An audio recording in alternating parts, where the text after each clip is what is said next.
Была проведена Минюстом проверка в мечети Аль-Ихлас. В каком состоянии? Когда мы принесли с имамом Ахмад Хазратом документы, там посмотрели и говорят, мы, говорит, сколько проверяем, ни в одной мечети нет столько документов. Да у вас, говорит, 2 раза больше, чем в других мечетях. Понимаете? То есть в порядке документации тоже в мечети все было на должном уровне.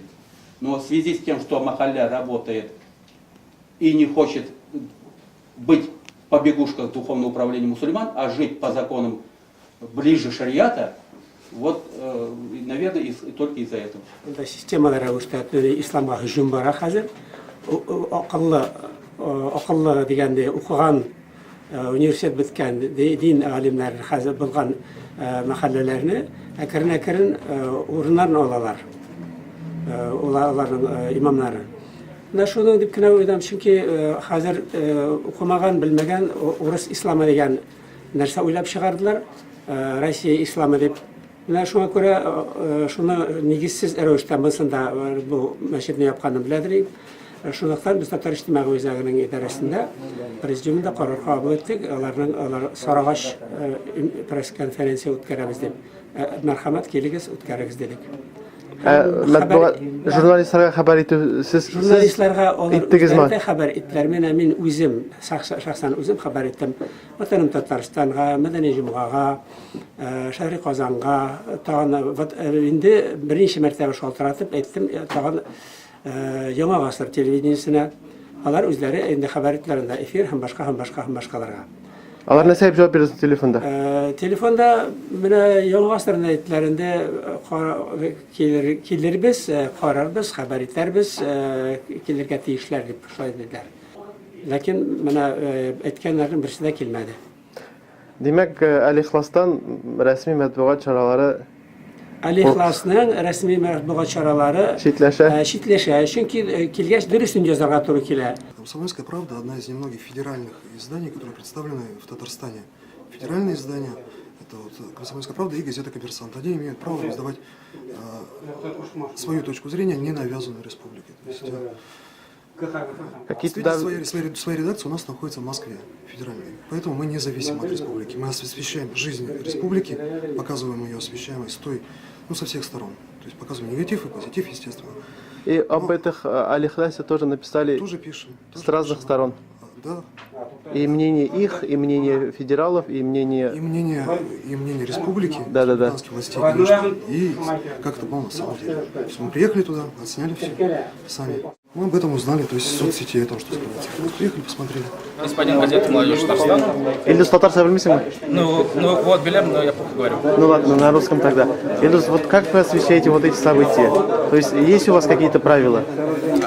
Да, у нас есть правила, то есть у нас тоже есть руководство, и нам очень осторожно позволяют освещать подобные темы, потому что в любой момент нас могут, например, обвинить в розжиге межнациональной розни. Средства массовой информации, они не имеют права занимать какую-либо сторону. Вот. И в случае Аль-Ихлас тоже вы с разных сторон, то есть изучаете, но пишете факты, да? Как пишете? Ну да, мы исключительно пишем по фактам. То есть, например, если мы в материал вписываем комментарии представителя мечети Аль-Ихлас, то, соответственно, мы просто обязаны вставить туда комментарии противоборствующей стороны, например, кто обвиняет Аль-Ихлас в чем-либо. А раньше писали об этом? Нет, мы пока не писали. То есть, пока вы изучаете? Да, пока изучаете. Ушул пресс-конференцияга 50 журналист чакырылган иде. Мына безнең вәкилебез Аль-Ихлас мәчетеннән 50 журналистка элемтәгә чыкты. Әмма ләкин ниндидер сәбәп белән менә 1-2 журналист килде инде. Алга таба тагын оештырырга җыенасызмы? Кирәк дип беләм. Нишләп менә гадәттә сезнең социаль челтәрләрдә игъланнар күп була торган, хәтта бу юлы без дә күрмәдек бик. Бик тиз арада җыештырдыгызмы, соң оештырдыгыз? Инде менә әйтсәк ВКонтакте дигән шушы социаль сетне алсак, сездән дә бармы? Бар идем. Бүгенге көндә минем исемемнән анда FSB эшли. Yani mena dostum yok, lakin şuşu şilderre benim isimimden şuşu yaman nindedir fikirler berip yata. Şu vakitte İhlas grupası var idi. Şu İhlas grupasına da şit kişiler kirdi. Bugün ülkede Müslümanlar İhlas meşreti vekilleri bilen İhlas grupası beyli tuğuz. Anda başka kişiler bugün ülkede işleyik. Барлык әйтәсез сүзләрегез әйтеп бетердегезме шул ике кешегә дә? Тулы матбугат очрашу үткәрдегезме? Elhamdülillah aytadigan turishdik endi tub fikrlarimizni endi tub fikr endi bosim bor. Менә сез анда башка кеше матбугат очрашу оештыра дидегез. Ихлас каршында кем ул, нәрсә ул һәм ул аның көч сезнең мәхәлләне кешеләрен кире борырга көче бармы? Bu ijtimoiy sistema deb aytadigan kerak. Şuşu bizni masjiddan berib chiqarib, şuşu 6 sutka o'titgan, 7 sutka o'titgan sistema ishtirgan deb bilaman. Haligi imomni qaysisi şuşu Valiuddin Ashar ismli imom bor edi. U mahalla tarafından недовериега belgilendi. Bu beyli finans akçalar bilen 400 bin akça şamasında anık kassasında. Bu mahalleye kaytarmagan, elbette недоверие berildi ama hem imamlıktan düşürüldü, mahalle sayladı imamını.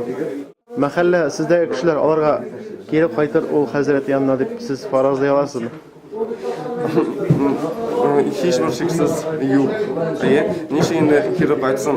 Kaçan bu kişiler maslahatın tugul, mahalle maslahatın tugul, özünün şahsi menfaatını kayırttığı vaktinde ikinci yaktan sistemaga yaraklaşıp amel kılar.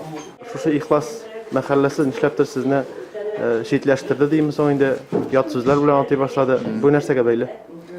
Менә монда отырган 4 кеше алар әйттеләр, бу мәчетне төзедек дип инде, ләкин аларның берсе дә бер генә киндә ул мәчетне төзегән вакытта катнашалар. Алар ул вакытта юк иде. Менә бу мәчет безнең төзелә башлады 2004 елның ахырында, 2005 елның башында инде. Һәм анда безнең беренче имамыбыз Миргазиян хәзрәт иде. Аның ул 2 ел эшләде, шуннан соң үлде 2 елдан соң инде, шуннан соң мәхәллә җыелып, анда Әскәр хәзрәтне сайладылар инде. 2008 елга хәтле Әскәр хәзрәт эшләде имам булып инде. Әлбәттә, действительно менә бу мәхәллә үзенең кече белән төзеде, һәм монда спонсорлар да булды инде. Менә мин үзем менә шушы китапны язган идем инде. Менә бу китапны күрсәтеп алам. Менә бу İhlas-ı Mirgaziyadan kitap. Менә бу китапта мин үзем белгәнчә, менә шушы төзелеш тарихын язган идем. Аннан шуннан соң инде Әскәр хәзрәт ул элек Рөстәм хәзрәтнең шәкерте булган. Аннан соң Сафинның шәкерте булган инде. Аннан шуннан соң Әскәр хәзрәт менә бу җомга вакытларында вәгазь сөйләргә кирәк, һәм укыту эшләре барырга кирәк мәчеттә, шулай бит. Әскәр хәзрәт ул эшне булдыра алмыйдыр иде. Ул төзү ягына булдыра, оештыру ягына булдыра, барсында булдыра ул. Әмма ләкин вәгазь сөйләү ягыннан һәм укыту эшләре оештыру ягыннан аның сәләте юк иде, аның җитмидер инде. И шуннан соң ул алып килде үзенең остазын Сафин Рөстәмне. Алып килде, шуннан соң Рөстәм бик яхшына безгә ярдәм итә башлады, сөйли башлады инде, менә бу укыту эшләренә вәгазьләр сөйли башлады инде. И шуннан соң анда килгән әбиләр, апалар, хатын-кызлар моны бик ник яклый башладылар. Ниндидер анда подпольный эш бар дип мин аны билеп бетермим дә. Әмма ләкин бер заманны карасам, монда теге имамны сайлыйбыз дигән сүз бар инде. Җыелып утырдылар да, анда теге карасам таныш түгел кешеләр күп инде, яшьләр килгән. Ахырдан аңладым ул Рөстәм хәзрәтнең элеккеге шәкертләре булган ахырын ул кадәр укыткан, мин аны белеп бетермим инде. Менә бу әбиләр җыелдылар да, кемне имам итеп сайлыйбыз? Рөстәмне сайлыйбыз. И шулай итеп анда Рейдерский зафат булды. Менә ул садака акчасын Хәзер садака акчасына күчәбез инде. Менә мин ул вакытта үзем дә теге шушы идарәдә булгач инде, менә бу эшне алып эштә кушылгач инде, безнең айына 20-25 мең акча киреп барадыр иде. Анда менә садака яшәге бар бит инде. Аны ай беткәч ачып карасында санасын 5 сум, 10 сум итак, президент бер 20-25 меңнәр киреп барадыр акча инде. И менә шушы акчага biz мәчетнең икенче ягында ясап бетердек. Biz үзебез әскәр белән акча алмыйдыр идек. Тәдристән дә калган без үзебез белән акча кала бит Аны әскәр хәзерә җыеп барды. Ничен? Потому что анда безнең яңа проект бар иде менә бу мәчеткә. Аның проекты буенча ул 2 катлы булырга тиеш. И яңадан төзергә тиеш иде.